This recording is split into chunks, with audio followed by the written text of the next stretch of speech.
outside from my childhood has been incredibly important, with being in nature, learning to observe and enjoy the landscape around.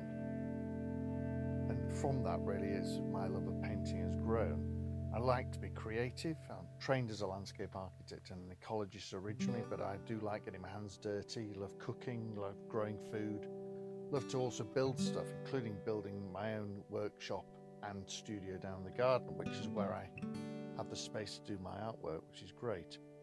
So that nature stuff is really where the influence comes from. I like to get out, especially locally in the Riverine Valley. There's all the painting subjects you could want there, but obviously being on the edge of the Peak District is fantastic.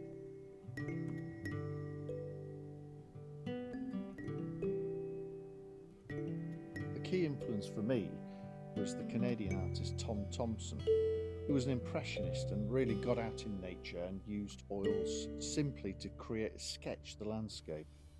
It was an absolute inspiration. So I tried to capture the atmosphere of a place, the season, the weather, the light, the time of the day, and trying to take the viewer with me, but with minimal strokes, minimal detail, to try and capture that essence of the landscape. I'm self-taught, observing lots of artists.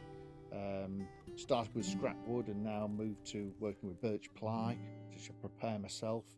And I tend to use photos to give me the material if you would like to work with, often homing in on a part of a photo that's particularly interesting scene and working with that. I like to build from dark to light, as you will, with oils, but with a minimal palette of colours to challenge myself, I suppose, to mix those colours for what I need. I often have trees in my painting, a lot of trees around Sheffield, and I like the challenge of trees. I love trees, and I love the way the structure they create with the painting and the depth, and that's what I will continue to do.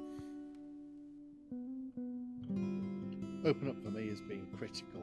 I suppose it's an affirmation of your efforts really over the years, and it just gives you a chance to gird your loins and get your art out there in front of people, prepare the space, prepare the environment for them to come and see your art, to be able to talk to them about that art, and obviously to sell some art as well, ideally. So for me, Open Up has been an absolute inspiration.